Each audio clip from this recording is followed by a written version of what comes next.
Former Proud Boys leader Enrique Tarrio was sentenced to 22 years in prison for planning the January 6, 2021 attack on the U.S. Capitol. It was the longest sentence ever handed down in connection with the attack that lawmakers believe will win President Joe Biden's 2020 re-election bid. Tarrio, 39, was not in Washington at the time of the uprising, but helped organize the far-right group's involvement.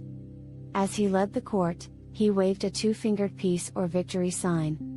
A sweeping Justice Department investigation into the riots has now seen more than 1,100 people arrested and charged. The rebels supported then-President Donald Trump, who has refused to lose the 2020 election. He has promised to pardon most or all of the rebels if he is re-elected in 2024. Tarrio was indicted in May on conspiracy to sedition, a rare charge of plotting to overthrow the government, and several other charges. He has been in prison since his arrest last year.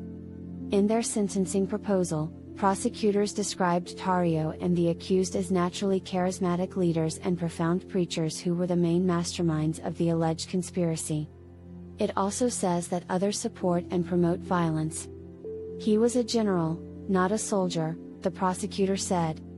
They said he helped right-wing gang members to Washington, D.C., and because he wasn't in the city at the time, prosecutors say he oversaw their actions and encouraged them when the attacks took place. As Trump supporters stormed the convention center, Tarrio posted online that he was enjoying the spectacle. "Do what you have to do," he urged the rebels.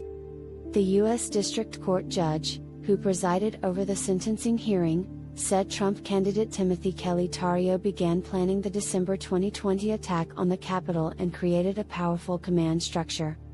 Tarrio was the ultimate leader, the ultimate man held together by a revolutionary spirit, Judge Kelly said.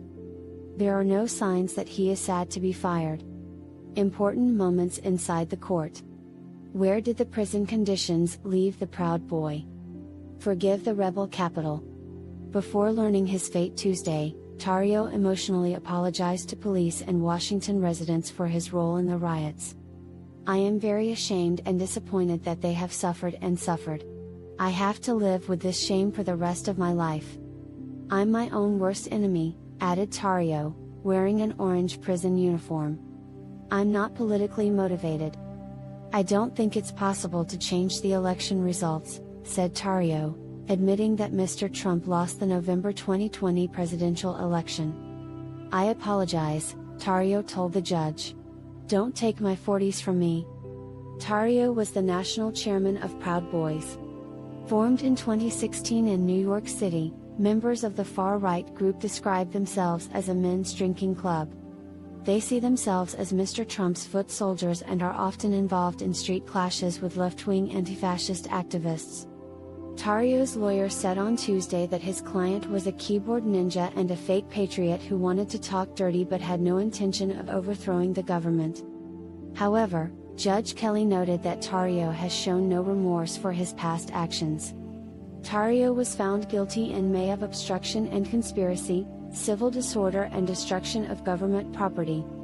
Prosecutors called his actions calculated terrorism and he was sentenced to 33 years in prison. Protection must not exceed 15 years. Tarrio remained silent as the judge handed down the sentence. As he was led from court, Tarrio waved to his family in the public gallery and gave a two-finger salute. His lawyer said he plans to appeal. Tuesday was the latest hearing for the leader of the Capitol Rebellion.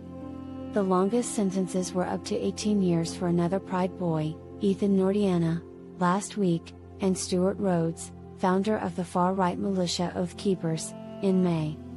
3 other Pride Boys were jailed last week for their roles in the scandal. Former U.S. Marines Dominic Pezzola and Zachary Rell received 10 and 15 years, respectively. U.S. Army veteran Joe Biggs is 17 years old. Charges against the rebels range from minor offenses such as trespassing, destruction of government property, assault and conspiracy. About 200 people have pleaded guilty to serious charges. The investigation is ongoing and the FBI is trying to locate the 14 insurgents arrested in the video raid.